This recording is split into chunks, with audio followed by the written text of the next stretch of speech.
My mother locked me in a soundproof closet and poisoned me into silence, then blamed what she did on mental health. I exposed her, got her convicted, and moved on. She just reached out after 5 years. Growing up, my mom had misophonia. For those who don't know, it's where you genuinely just cannot stand any loud sounds. And, in my mom's case, they made her sewers lidle. My first memory is when I was 6 years old, and my mom stuffed a dirty dish towel in my mouth because, in her defense, I was crying my eyes out after a simple fall. If I ever snored too loudly, she would play a very loud sound horn in my room until I woke up. This was to negatively reinforce my bad behavior, so that I would have an easier time not doing it, so I ought to thank her. And on my 9th birthday, she got me a gift. It was a homemade report card, with rows that were completely empty. She called it the quiet points system. Suddenly, everything clicked, because for the weeks leading up to this moment, she had labeled all the food in the kitchen with a sticky note that had a number on it. Bread was 2 points, while all the meat was at least 10 points or higher. You earned points through being quiet, and the times I found it hardest were the ones that earned more. For example, being quiet while I showered was only 3 points, while not snoring was given 8. She could never take points away for no reason, but I would have to spend it on food, meaning I'd always have to do something to earn it. And at the time, I was just a 9-year-old with big brown eyes filled with light, and a heart that loved her mommy. So I just shrugged and wrapped my arms around her, not saying a word so as to not trigger her misophonia. Plus, I was used to being quiet anyway, so I didn't think this would change anything. The next morning when I woke up, I followed my usual routine. Slowly drew back the curtains, waited until I arrived at the school bathrooms to get changed out of my pajamas, all whilst having an overly grimaced face, all in the name of keeping the house quiet. And apparently this pleased my mom a lot, because when I got home from school, she handed me the report card she had gotten me for my birthday. In big bold lettering it said 30 points, followed by multiple smiley faces and hearts. And before I could say anything, she opened the fridge and showed me the selection I had to pick from for dinner. I could pretty much afford everything except my favorite ice cream, so I chose my favorite, steak. And we enjoyed it together like any other healthy family. Lol JK. She made the steak extremely overcooked, so I couldn't swallow it without chewing super hard. And as a misophonic person, mouth sounds are deadly to my mother. I tried to chew extremely slowly, producing as much saliva as possible to help break down the meat. After 5 minutes of painfully slow chewing one piece, I couldn't take it anymore. I discreetly spit it out into a tissue, deciding I would eat nothing that day. But she still wasn't happy. "What the F are you doing?" my mom yelled. "A cow died for you today. The least you can do is eat it all. Put it back in your mouth, now." My tiny fingers immediately unraveled the white tissue and shoved it back into my mouth. On the way in, I had my mouth open and my tongue smacked against the roof of my mouth. I immediately went completely still, hoping she wouldn't notice. But I was too late. The room was silent as she banged both her fists against the flowery tablecloth. "You disgraceful beach!" she yelled at the top of her lungs. She grabbed the report card back from me and burned it on the stove. "You think I can't make you suffer the same way you make me suffer? Think again." I was already in a lot of fear, but that's when she grabbed my hands and shoved them towards the stove. "The burning pain you feel is only 20% of how I feel when you make noise. Remember that." Luckily, she never actually put my hand in the fire, and I didn't burst into tears. Heck, it didn't even make me cry. Not because I didn't feel upset, I did. And not because I didn't want to, I absolutely did. But because I didn't want my mom to punish me for making noise while crying. So I quietly tiptoed to bed and ended up having oxygen for dinner, and breakfast, and lunch, and dinner again. You see, that one moment had made me go into the minus zone on my meal points. So I had nothing to buy my meals with. But my mom was a good person. She wasn't like other abusive parents that keep you healthy enough so as to not raise alarm bells. So after 3 days of pure starvation, I fainted in school. It was only for 20 seconds, but everyone was really worried, especially since the first thing I said when I woke up was, "I'm sorry I didn't mean to fall so loudly, please don't starve me anymore." Lol. The guidance counselor pulled me into her room and handed me a Hershey's milk chocolate bar, a banana, and a Kind bar. I chewed them so quickly I was gagging. When I was done, I looked back up at her and her eyes were filled with tears, while her face went ghost white. She didn't even ask or say anything, just told me they were calling CPS. The guidance counselor's hands shook as she reached for her phone. I watched her dial the numbers, each beep making my stomach twist tighter. She kept glancing at me between pressing buttons, like she was checking I wouldn't disappear. "Yes, this is Mrs. Henderson at Oakwood Elementary. I need to report a case of suspected child abuse and neglect." Her voice cracked on the last word. She gave them our address, my name, my mother's name. Each detail felt like another nail in a coffin I couldn't identify yet. While she talked, I sat completely still. My body had learned that stillness meant safety, that movement created sound, and sound created pain. Even with my stomach finally full, the habit remained. I counted my breath silently, making sure each inhale and exhale made no noise. Mrs. Henderson hung up and turned back to me. "Sweetie, some people are going to come talk to you. They just want to make sure you're safe." She pulled her chair closer, and the scraping sound made me flinch. "Can you tell me more about what's been happening at home?" I opened my mouth, then closed it. The words felt too loud before I even spoke them. But Mrs. Henderson waited, her face patient and kind in a way that made my chest hurt. "My mom has misophonia," I whispered, so quietly she had to lean forward. "Sounds make her want to hurt herself, so I have to be quiet. And the food? Tell me about not being able to eat." I explained the point system, how I earned quiet points for not making sounds, how each food cost points, how I'd gone negative after making a mouth sound while eating. Mrs. Henderson's face got paler with each detail. She made me put the chewed up meat back in my mouth from the tissue, I added, the memory making my stomach turn. Then she held my hands near the stove. She said the burning was only 20% of how sounds made her feel. Mrs. Henderson wrote everything down, her pen moving fast fast across the paper. How long has this been happening? The point system started on my birthday, but the being quiet. I tried to think back. Always. She put a dish towel in my mouth when I was 6 because I cried after falling, and she uses a sound horn when I snore. The door opened and Principal Morrison walked in with 2 people I didn't recognize. A woman with short gray hair and kind eyes, and a younger man with a clipboard. "This is Ms. Rodriguez from Child Protective Services," Principal Morrison said, "and Mr. James, her colleague. They're here to help." Ms. Rodriguez sat down across from me. "Hi there. I know this might be scary, but we're here to make sure you're safe. Can you tell me what happened today?" I repeated the story, each telling making it feel more real and more terrifying. They asked questions about bruises. I didn't have any visible ones. About how often I ate, depending on my points. About whether anyone else knew. No one. "We're going to need to go to your house," Ms. Rodriguez said gently, "to talk to your mom and see your living situation. But first, I think the nurse should check you over. Make sure you're physically okay." The walk to the nurse's office felt endless. Other kids were in class, their muffled voices coming through doorways. Normal kids who could laugh and talk and eat without earning it. Nurse Patricia weighed me first. 72 pounds, she said, frowning. "That's quite underweight for your age and height." She checked my blood pressure, looked in my eyes and throat, listened to my heart. Each test required me to move or breathe in ways that made sound, and I kept apologizing. "Honey, you don't need to apologize for breathing," she said, but I couldn't stop. She documented everything while Ms. Rodriguez watched. The way my ribs showed, the dark circles under my eyes, how I flinched at every sound I made. "When did you last eat before today?" Nurse Patricia asked. 3 days ago. I had steak, but I couldn't chew it quietly enough. She exchanged looks with Ms. Rodriguez. "We need to take her to the hospital for a full evaluation." "No!" The word burst out louder than I'd spoken in months. "My mom will know. She'll know I made noise that I told.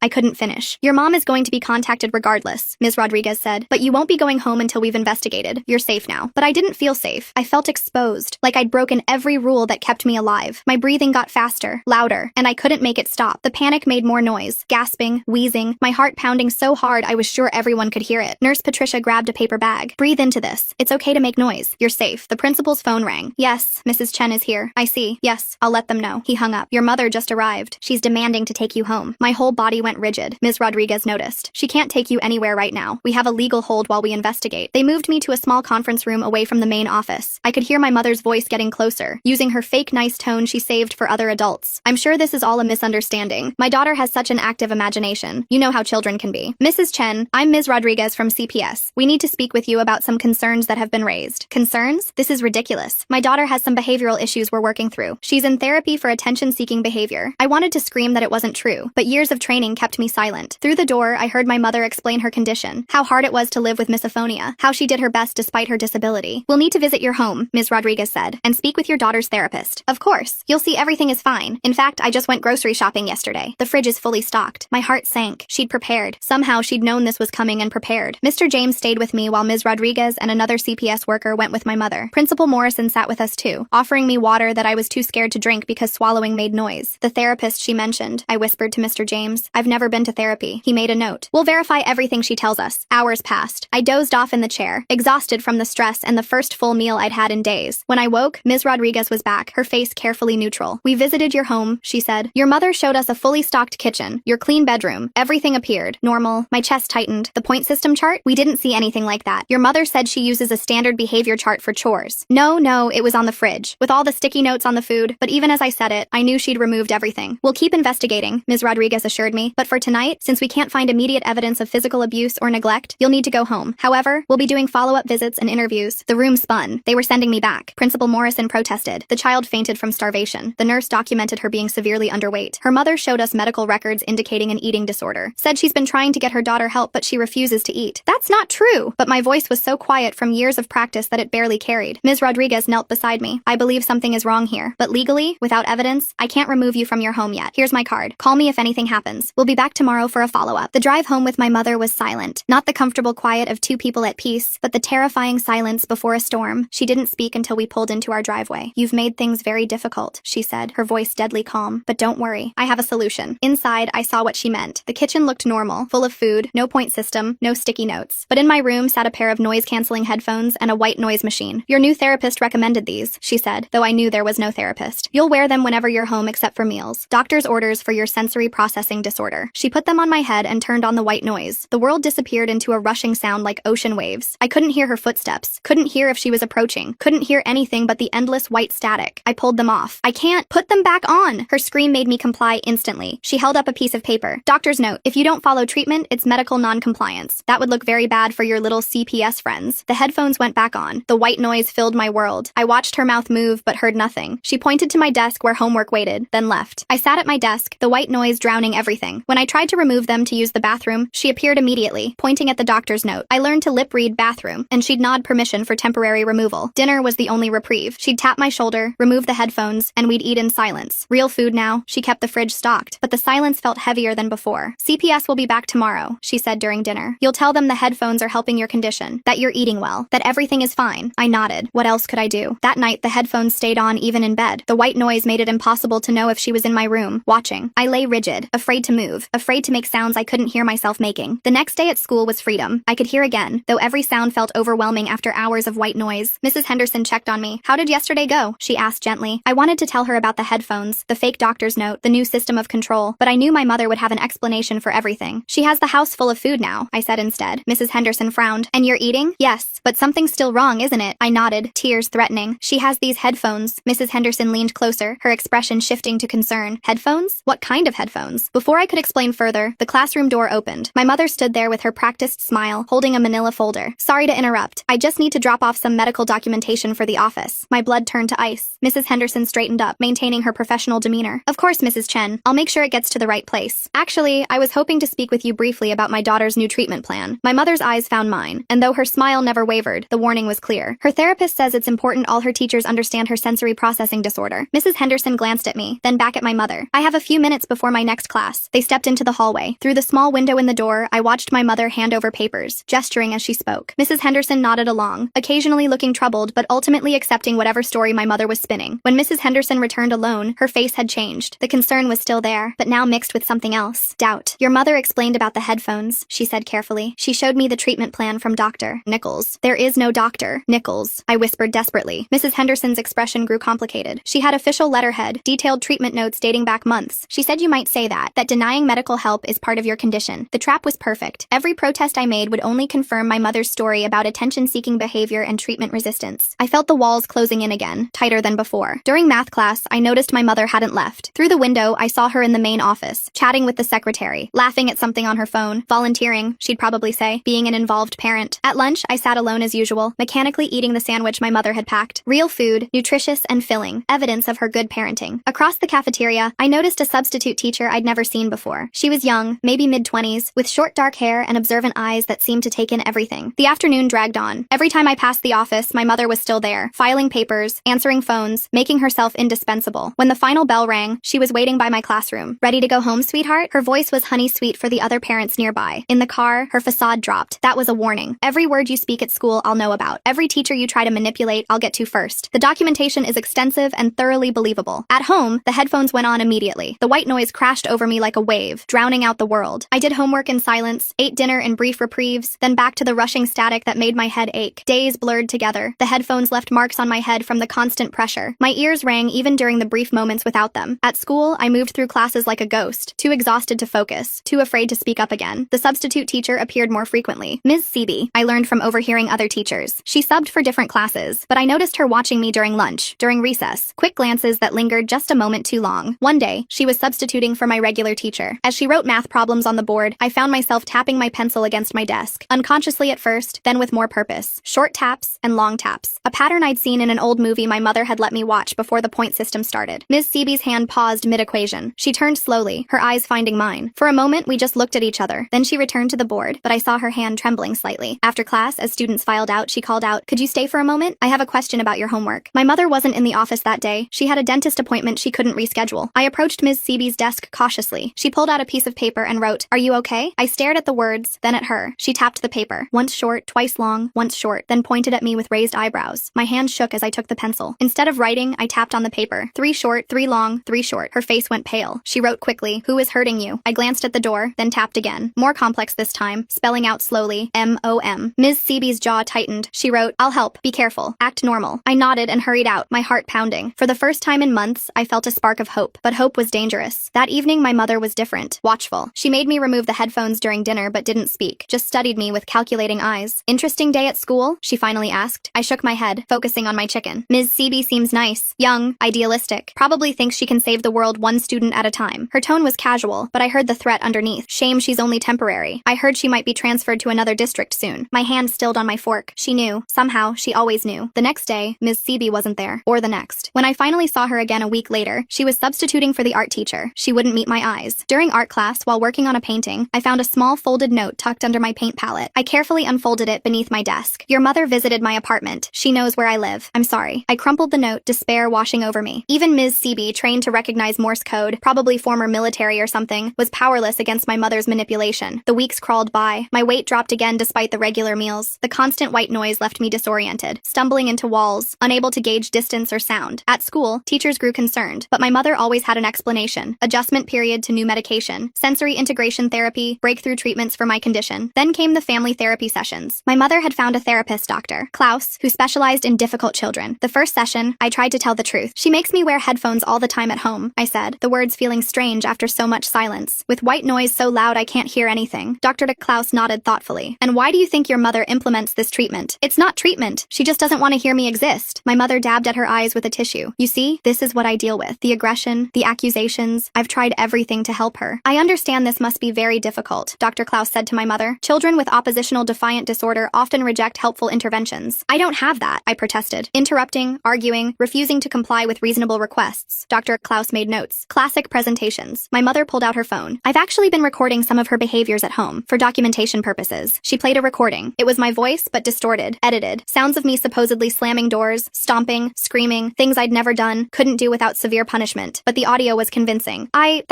stammered. Denial is also typical, Dr. Klaus said. Mrs. Chen, I think we need to consider more intensive interventions. The sessions became weekly torture. My mother would play her edited recordings, show her fabricated documentation, cry about how hard she tried. Dr. Klaus ate it up, prescribing medications that made me foggy, recommending stricter behavioral controls, validating every twisted narrative my mother spun. I stopped protesting. What was the point? Every word I said was twisted. Every truth I told became evidence of my condition. At school, I grew more isolated. The other kids whispered about the weird girl who wore headphones at home, who had to see a special doctor, who made up stories about her mom. Even teachers kept their distance, warned by my mother about my manipulative tendencies. One day, in desperation, I started leaving tiny notes in hidden places, under desks, behind books, in bathroom stalls, simple messages, help me. My mom is lying. Please believe me. For a week, nothing happened. Then I saw my mother in the library volunteering again. She was thorough, cleaning every surface, checking every book. My heart sank as I watched her pocket something small and white. That evening, she presented a folder to Dr. Klaus during our session. I found these at school. She's been leaving them everywhere, trying to get attention. Dr. Klaus examined the notes with a grave expression. This escalation is concerning. Have you considered inpatient treatment? No. The word tore from my throat. Please, I'll stop. I'll be good. I'll be quiet. My mother's eyes glinted with satisfaction. See how she bargains? Classic manipulation. I think we should increase her medication, Dr. Klaus said, and perhaps implement a more structured behavioral plan at home. The new pills made everything worse. The world felt wrapped in cotton, my thoughts slow and sticky. Combined with the constant white noise, I existed in a bubble of sensory deprivation. Days blended together in a haze of muffled sound and foggy consciousness. My mother added cameras to my room, for my safety, she told Dr. Klaus. Now she watched everything. When I slept, when I changed, when I did homework. The headphones stayed on even in the bathroom now, except for the brief moments needed for basic hygiene. I learned she'd been documenting everything for years. During one therapy session, she produced journals dating back to when I was 4. Detailed accounts of my supposed noise-making, my deliberate attempts to trigger her misophonia, my malicious behavior. All fiction, but meticulously crafted. You can see the pattern, she told Dr. Klaus, flipping through pages of lies. The escalation over time. I've tried so hard to be patient, to understand, but she seems determined to hurt me. I wanted to scream that none of it was real, but the medication made it hard to form words. My protest came out slurred, confused, which only reinforced her narrative of a disturbed child. School became my only escape from the headphones, but even that was tainted. My mother volunteered 3 days a week now, always watching, always nearby. Teachers praised her dedication. Other parents admired her strength in dealing with such a difficult child. The substitute teacher, Ms. Sebi, still appeared occasionally. She'd learned to avoid me, but sometimes I caught her watching with haunted eyes. Whatever my mother had done to scare her, it had worked. One morning, I woke up dizzy. The room spun when I sat up, and I had to grip the bed frame to keep from falling. The medication doses had increased again, and I suspected my mother was adding extra to my food. At breakfast, I struggled to lift my spoon. My mother watched with false concern. You seem tired, sweetheart. Maybe you should stay home today. No, I managed. School meant no headphones. School meant a break from the white noise that was slowly driving me insane. If you insist, she said, but I saw her make a note in her journal. At school, I could barely stay awake. During PE, while attempting to run laps, my legs gave out. I collapsed on the track, the world tilting sideways. I woke in the nurse's office again. Nurse Patricia was taking my blood pressure, her face creased with worry. Your blood pressure is very low, she said, and your pulse is irregular. What medications are you taking? I tried to remember the names, but my thoughts were too fuzzy. Pills, I mumbled. For my condition, she frowned. I need to see a medication list. This could be an interaction issue. My mother arrived within minutes, as if she'd been waiting for the call. She handed over a typed list to Nurse Patricia, explaining each medication, the dosages, the prescribing doctor. These doses seem very high for a child her age, Nurse Patricia said carefully. Dr. Klaus is a specialist, my mother replied smoothly. He knows what he's doing. Perhaps you'd like to call him? She produced Dr. Klaus's business card. Nurse Patricia did call, and I listened to her side of the conversation, growing more subdued as Dr. Klaus no doubt explained my severe behavioral disorders and the necessity of aggressive treatment. When she hung up, Nurse Patricia looked defeated. He says the medications are appropriate for her condition, but I'm going to document this incident thoroughly. My mother's smile was razor sharp. Of course, documentation is so important. As she drove me home, my mother was silent until we reached a red light. Then she turned to look at me. You're getting sloppy, she said quietly, making scenes, drawing attention. That needs to stop. The medicine makes me sick, I whispered. The medicine keeps you manageable, she corrected. Would you prefer the alternative? I didn't ask what the alternative was. I already knew. The soundproof closet she'd built in the basement, discovered during one of my foggy explorations while she was at the store. A small, dark space with padding on the walls, a lock on the outside. That night, she showed me a new journal entry she was writing. Daughter exhibited substance-seeking behavior today. Attempted to convince school nurse to change her medications. When confronted, became agitated and accusatory, concerning escalation in manipulative behaviors. Everything was backwards. Every cry for help became evidence against me. Every symptom of her abuse became proof of my illness. The next morning, I could barely get out of bed. My mother had to practically carry me to the car. At school, I slumped at my desk, the world swimming in and out of focus. Mrs. Henderson noticed immediately. She knelt beside my desk during independent reading time. Are you feeling all right? I wanted to tell her everything. The medications, the edited recordings, the soundproof closet waiting in the basement. But the words wouldn't come. My tongue felt too heavy, my thoughts too scattered. Medicine, I managed to whisper. She glanced toward the door where my mother was undoubtedly lurking somewhere in the building. I'm going to talk to the principal, she said quietly. This isn't right. But by lunch, I saw Mrs. Henderson in the principal's office with my mother. Through the window, I watched my mother pull out her phone, show something on the screen. Mrs. Henderson's face went pale. She nodded slowly, then left the office without looking back. My mother caught my eye through the window and smiled. That afternoon, Mrs. Henderson avoided me. When I tried to approach her desk after class, she busied herself with papers. You should get to your next class, she said without looking up. Another ally lost. Another adult who'd tried to help, silenced by whatever my mother had shown her. I wondered what it was this time. Edited videos of me being violent, fabricated threats I'd supposedly made. The possibilities were endless when you controlled the narrative. The days blurred worse after that. My mother increased the medications again, claiming I was showing increased agitation at school. The white noise from the headphones mixed with the fog in my brain until I wasn't sure what was real anymore. Sometimes I thought I heard her voice through the static, whispering things I couldn't quite make out. Sometimes I woke up in different clothes than I'd gone to bed in, with no memory of changing. The cameras in my room recorded everything, but I never saw the footage, just knew it existed. Another weapon in her arsenal. During a particularly bad week, when I could barely walk straight, the fire alarm went off at school. The sudden loud noise sent panic through my medication-dulled system. I tried to stand, to follow the evacuation procedure, but my legs wouldn't cooperate. I made it 3 steps before crashing to the floor. This time, I didn't get up. I woke in the hospital. The beeping of machines and the absence of white noise was so jarring I started crying. A doctor I didn't recognize was examining me, her face serious. Can you tell me what medications you're taking? She asked gently. I tried to remember, but my mother appeared in the doorway before I could speak. Oh, thank goodness, she cried, rushing to my bedside. I was so worried. She hasn't been taking her medications properly, hiding them, spitting them out. Dr. Klaus warned this might happen. The doctor frowned. The blood tests show extremely high levels of sedatives in her system, far above therapeutic doses. She must have taken extra, my mother said quickly. She's been hoarding them. I found a stash in her room just yesterday. I was about to call Dr. Klaus about it. I need to speak with the patient alone, the doctor said firmly. My mother's grip on my hand tightened painfully. Of course, but you should know she's been diagnosed with severe oppositional defiant disorder and a tendency toward manipulation. Dr. Klaus can provide full documentation. After she left, the doctor pulled her chair closer. I'm Dr. Sarah. I want to help you. Can you tell me what's really happening? I wanted to trust her. Her eyes seemed kind, her concern genuine, but I'd trusted before, and it always ended the same way. My mom gives me the medicine, I whispered, more than the bottles say. Dr. Sarah made notes. Has anyone else noticed this? Everyone notices. No one does anything. The words came out bitter, hopeless. She has documentation for everything. Recordings, videos, journals going back years. What kind of recordings? I tried to explain the edited audio, the fabricated evidence, but I could see the doubt creeping into her eyes. It sounded crazy, even to me. A mother meticulously crafting years of false documentation to abuse her child while appearing to be the perfect parent? Who would believe that? Dr. Sarah ordered more tests, spoke to Dr. Klaus on the phone, reviewed my mother's documentation. With each conversation, her initial concern faded into professional distance. By the time I was discharged 2 days later, the narrative was set. I'd been hoarding medication and took too much in a cry for attention. My mother was praised for her vigilance in finding my stash and seeking help. The ride home was silent except for the white noise pumping through my headphones. My mother had brought them to the hospital, explaining to the staff that they helped with my sensory issues. At home, she led me straight to the basement. The soundproof closet was smaller than I'd remembered, maybe 4 feet by 4 feet, with thick padding on every surface. No light switch inside, just darkness once the door closed. Dr. Klaus agrees you need more intensive intervention, she said calmly. This is a safe space for you to work through your behaviors without hurting yourself or others. Please, I begged, but she was already guiding me inside. 2 hours to start, she said. We'll work up from there. The padding blocks all sound, so you can make all the noise you want. Therapeutic, really. The door closed. The lock clicked. Darkness swallowed me whole. In the absolute silence and darkness, time lost meaning. Was it minutes or hours? My medication-foggy brain couldn't track it. I tried counting seconds, but kept losing track. Starting over, losing track again. When the door finally opened, the light was blinding. My mother helped me out, her touch gentle, her voice concerned. How do you feel? Did it help? I couldn't speak. My throat was raw from screaming I couldn't even hear. She marked something in her journal. We'll try again tomorrow. Dr. Klaus says consistency is key. The pattern established itself quickly. School, where I struggled to stay conscious through classes. Home, where the headphones went on immediately. Dinner, medication hidden in my food. Then the closet for therapeutic isolation. I tried leaving notes at school again, but my handwriting had deteriorated from the medication. The words came out shaky, illegible. When a teacher found one, they brought it straight to my mother during her volunteer shift. See what I mean? She told them sadly. The writing exercises Dr. Klaus recommended aren't helping. If anything, she's regressing. Ms. Seeby appeared less and less. When I did see her, she looked hollow, frightened. Whatever my mother had done to her went beyond simple threats. I wanted to ask, but we were never alone, and I could barely form coherent sentences anyway. One day, during a brief moment of clarity between medications, I realized my mother had been preparing for this my whole life. Every documented incident, every piece of evidence, every professional she'd fooled. It was all intentional. She'd built an impenetrable fortress of lies with me trapped inside. The school held a meeting about my deteriorating condition. I sat there, swaying slightly from the medication, while adults discussed my fate. My mother presented her evidence, the journals, the recordings, the notes I'd left, the medication hoarding, the hospital incident. We're considering residential treatment, she told them, tears in her eyes. Dr. Klaus knows an excellent facility that specializes in cases like hers. Principal Morrison looked troubled. This seems like quite an escalation. Perhaps we should get a second opinion? My mother's face hardened for just a moment before the tears returned. Of course, if you think that's best. Though I worry about the delay. She's getting worse every day. Mrs. Henderson spoke up quietly. I've noticed she seems heavily medicated. Perhaps that's contributing to— Are you a medical professional? My mother interrupted. Because Dr. Klaus is. As was Dr. Sarah at the hospital. As is her pediatrician who signs off on all her prescriptions. I'm doing everything I can to help my daughter. And frankly, these accusations are hurtful. The meeting ended with apologies to my mother and promises of support. Another victory for her. Another defeat for me. That night, the closet time extended to 4 hours. In the darkness, I felt my sanity slipping away. The combination of sensory deprivation, medication, and isolation was breaking me down exactly as she'd planned. When I emerged, I could barely stand. She had to help me up the stairs, her grip firm, but not gentle anymore. You're almost there, she whispered, almost ready for the next phase. I didn't ask what the next phase was. In my medication-addled mind, I already knew. She was going to make me disappear, just like the child she'd had before me, the one who'd moved away to live with relatives, the one no one could contact. The thought should have terrified me. Instead, I felt only exhausted acceptance. She'd won. She'd always been going to win. But then, during library time at school, something unexpected happened. I was slumped at a table, pretending to read while fighting to keep my eyes open, when someone sat down across from me. It was Ms. Seeby. She looked different, thinner, with dark circles under her eyes that matched mine. She didn't speak, just slid a book across the table. Inside the cover was a single line written in pencil. She did this to another child. I found proof. My heart, sluggish from medication, tried to race. I looked up at her, hope and fear warring in my chest. She glanced around, then wrote more. The guidance counselor is building a case. Real evidence. Hold on. Before I could respond, she was gone, leaving the book behind. I tucked it into my backpack, the first spark of hope I'd felt in months. That evening, my mother seemed agitated. She kept checking her phone, pacing the kitchen while I ate dinner in silence. There's been some staff turnover at your school, she said finally. Nothing for you to worry about. But I could see the calculation in her eyes, the wheels turning as she adjusted her plans. Something had shifted, and she knew it. The medications that night tasted different, stronger. I fought to stay conscious, knowing that falling asleep might mean never waking up, or waking up somewhere far from here, where no one would ever find me. As darkness crept in despite my efforts, I heard her on the phone with Dr. Klaus. Yes, I think it's time. The residential facility you mentioned, how soon could they take her? The last thing I remembered was her standing in my doorway, silhouetted against the hall light. Soon, sweetheart, she said softly. Very soon, this will all be over. I woke to my mother shaking me roughly. The room was still dark, but I could make out her silhouette against the hallway light. My head felt like it was stuffed with wet cotton from whatever she'd put in my dinner. Get up, we're leaving. Her voice was clipped, urgent. I tried to sit up, but my limbs felt disconnected from my body. She yanked me upright, shoving clothes into my arms. The headphones were already on my head, the white noise drowning out whatever else she was saying. She dragged me to the car, practically throwing me into the back seat. Through the medication haze, I noticed suitcases in the trunk. We were really leaving. The residential facility Dr. Klaus mentioned, or somewhere worse. The car started moving. I pressed my face against the cold window, watching our house disappear. My mother kept checking the rearview mirror, her knuckles white on the steering wheel. At a red light, she turned to look at me. Her lips moved, but I couldn't hear through the white noise. She reached back and ripped the headphones off. Listen carefully. When we get there, you say nothing. You're sick. You need help. That's all anyone needs to know. Where are we going? My voice came out slurred. Somewhere they understand difficult children. She shoved the headphones back on. The drive felt endless. I dozed fitfully, waking each time we stopped. Gas stations, rest stops, all blurring together. My mother never let me out of the car, just handed me water and crackers that tasted like chalk. Dawn was breaking when we finally stopped. Through bleary eyes, I saw a large huge building surrounded by high walls. It looked more like a prison than a treatment center. My mother pulled me from the car, her grip bruising on my arm. At the entrance, a woman in scrubs was waiting. "Mrs. Chen, we've been expecting you." Dr. Klaus called ahead. They spoke over my head while I swayed on unsteady feet. Papers were signed. Money changed hands. The woman in scrubs took my other arm. "We'll take good care of her," she assured my mother. My mother knelt in front of me, her face a mask of false concern. "Be good. Do what they tell you. This is for your own good." Then she was walking away, getting in the car, driving off without looking back. The woman in scrubs led me inside. The doors locked behind us with a heavy click. She removed my headphones, and the sudden absence of white noise made me dizzy. "Welcome to Peaceful Meadows. I'm Nurse Ratched. Let's get you settled." She led me through sterile hallways that smelled like disinfectant and despair. Other children passed us, all with the same vacant expressions, the same shuffling walk. This wasn't a treatment center. It was a warehouse for unwanted kids. My room was small, white, empty, except for a bed bolted to the floor. No windows. A camera in the corner, its red light blinking steadily. "Medication time is at 8, noon, 4, and 8, Nurse Ratched said. "Meals in the cafeteria, no talking during quiet hours. Break the rules and you'll spend time in the reflection room." She left, locking the door behind her. I collapsed on the thin mattress, finally allowing myself to process what had happened. My mother had won. She'd successfully disappeared me just like the other child Ms. Seeby mentioned. But Ms. Seeby had found proof. Mrs. Henderson was building a case. They knew something was wrong. They had to be looking for me. Days passed in a medicated blur. The pills here were different, but just as numbing. I shuffled to meals, sat through group therapy, where we weren't allowed to actually speak, stared at white walls during reflection time. I tried to keep track of time, but the days blended together. No windows, no clocks, no way to know if it had been a week or a month. The other kids didn't talk about how long they'd been here. Some looked like they'd forgotten there was an outside world at all. Then one day during lunch, something changed. Nurse Ratched was called away urgently. The other staff members huddled by the door, whispering frantically. Through the cafeteria windows, I saw police cars in the parking lot. My heart began to race. They'd found me. Someone had finally believed the truth and come looking. But the police cars left without entering the building. The staff returned to their posts, watching us more carefully than before. Whatever had happened, it wasn't about me. That night, unable to sleep, I heard voices in the hallway. Nurse Ratched and someone else, arguing in hushed tones. They're asking questions about the Chen girl. Someone filed a missing person report. Her mother has all the paperwork. Legal commitment, signed by a licensed psychiatrist. Still, if they come back with a warrant, they won't. Dr. Klaus assured us everything is in order. My spark of hope flickered and died. Even here, my mother's web of lies protected her. More days passed. The medications made it hard to think, hard to plan. I stopped trying to count the days, stopped hoping someone would come. This was my life now. Then during morning medications, I noticed something different. The nurse handing out pills wasn't one I recognized. She was younger, with kind eyes that actually looked at us instead of through us. When she reached me, she paused. Her hand shook slightly as she held out the paper cup of pills. As I took it, I felt something else pressed into my palm, a folded piece of paper. I quickly palmed it, pretending to swallow the pills while tucking the paper into my sleeve. The new nurse moved on without comment. Back in my room, I unfolded the paper with trembling hands. The writing was familiar. Ms. Seeby's careful script. "We know where you are. Hold on, soon." I ate the paper, not trusting anywhere to hide it. For the first time in weeks, I felt something other than numb acceptance. They hadn't given up. They were still fighting for me. The next few days, I watched everything more carefully. The new nurse appeared regularly, always during medication times. She never spoke to me directly, never gave any sign she was anything other than a new employee. But I noticed things. How she actually checked that other kids swallowed their pills, but never checked mine. How she sometimes stood where she could block the camera's view of me. How her shifts seemed to coincide with when the regular staff was thinnest. 3 days after the note, chaos erupted. I woke to sirens, lots of them. Through my door, I could hear running footsteps, shouting voices. Someone was pounding on the main entrance, demanding to be let in. My door flew open. The new nurse stood there, breathing hard. "We have to go, now." She grabbed my hand and pulled me into the hallway. It was pandemonium. Staff members were running in all directions. Some were shoving papers into shredders. Others were trying to corral confused kids back into their rooms. The nurse led me through a side door I'd never seen opened. We emerged into a loading dock where an unmarked van was waiting. Mrs. Henderson was behind the wheel, her face grim but determined. "Get in," she urged. As we pulled away, I saw police officers streaming into the building. Some were leading staff members out in handcuffs. Others were helping dazed children into ambulances. "Ms. Seeby found records," Mrs. Henderson explained as she drove. "Your mother had done this before. A child named Marcus, 5 years ago. He supposedly went to live with relatives, but Ms. Seeby tracked him down. He'd been in that place for 3 years before aging out of the system." My hands wouldn't stop shaking. "My mom? Arrested this morning. The police found the soundproof closet, the doctored recordings, everything. Dr. Klaus, too. Turns out he'd been taking bribes to commit children whose parents wanted them gone. The drive back felt surreal. Real sunlight, real air. Freedom I'd thought I'd never have again. At the hospital, doctors ran tests, documenting the over-medication, the malnutrition, the psychological trauma. Ms. Rodriguez was there, tears in her eyes as she apologized for not seeing through my mother's lies sooner. "The system failed you," she said, "but we're going to make it right." Ms. Seeby came by, looking exhausted but relieved. She explained how she'd started investigating after my mother threatened her, how she'd found a pattern of complaints that were always dismissed, children who disappeared into the system. "Your Morse code saved your life," she told me. It made me dig deeper. The next weeks were a blur of police interviews, court hearings, medical appointments. My mother was charged with child endangerment, false imprisonment, and conspiracy. Dr. Klaus faced even more charges. charges. Apparently, I wasn't his only victim. During the trial, the full extent of my mother's planning came out. The years of fabricated documentation, the careful manipulation of every adult who tried to help, the calculated destruction of my credibility. Even the prosecutors seemed stunned by the thoroughness of her deception. She was convicted on all charges, 25 years in prison. Dr. Klaus got 30. The facility was shut down, its operators arrested, the children relocated to real treatment centers or foster homes. I was placed with my aunt, my mother's sister, who'd been searching for me since I disappeared. She was nothing like my mother. Warm, loud, encouraging me to make noise, to take up space, to exist without fear. The recovery wasn't easy. Years of conditioning don't disappear overnight. I still flinched at sudden sounds, still caught myself walking too quietly, still sometimes reached for headphones that weren't there. But slowly, with therapy, real therapy, and patience, I began to heal. I learned to speak above a whisper. I joined the school choir, surrounded myself with music and laughter and all the sounds my mother had forbidden. Mrs. Henderson visited regularly, bringing cookies and homework and normalcy. Ms. Seaby helped me with Morse code, turning my trauma into a skill I could be proud of. Even Ms. Rodriguez checked in, determined to prevent other children from falling through the cracks. The day I testified at my mother's sentencing, I spoke clearly and loudly. I told the court about the point system, the starvation, the soundproof closet. I looked her in the eye as I described years of torture disguised as parenting. She tried to speak, to spin one more lie, but the judge cut her off. I've heard enough. The evidence is overwhelming. The defendant will serve the maximum sentence. As they led her away, she turned to look at me one last time. I didn't flinch, didn't go silent. I stood tall and watched her disappear into the system she'd tried to trap me in. That night, my aunt made my favorite dinner, steak, cooked medium rare, tender enough to chew without effort. We ate together, talking and laughing, filling the house with all the sounds of a real family. I started 10th grade at a new school where nobody knew my story, made friends who didn't understand why I got so happy about simple things like humming in the hallway or tapping my pencil during tests. The nightmares faded, the flinching stopped. I learned to trust adults again, to ask for help without fear of punishment, to exist loudly and proudly in a world that no longer demanded my silence. On the anniversary of my rescue, I got a letter from Marcus, the boy who'd come before me. He thanked me for being brave enough to signal for help, for breaking the cycle. He was in college now, studying social work, determined to help kids like us. I wrote back, telling him about my new life, how I'd joined drama club, debate team, anything that required me to use my voice, how I was thinking about becoming a teacher myself, someone who would notice when children went too quiet. My aunt framed the court documents declaring my mother's loss of parental rights, not out of spite, but as proof that justice was possible, that truth could overcome even the most elaborate lies. I kept the Morse code book Ms. Seaby had given me, but now I used it for fun, teaching friends secret codes, tapping out jokes during boring assemblies. What had once been a desperate cry for help became just another way to communicate. The investigation revealed my mother had never actually had misophonia. It was all an elaborate excuse for control, a way to justify the torture. The real condition was hers, a pathological need to dominate, to silence, to erase. But she'd failed. I was still here, still breathing, still speaking, still making all the noise I wanted. On my 18th birthday, I stood in my aunt's kitchen, surrounded by friends and chosen family. As they sang happy birthday, loudly, joyfully, beautifully off-key, I closed my eyes and let the sound wash over me. I was free.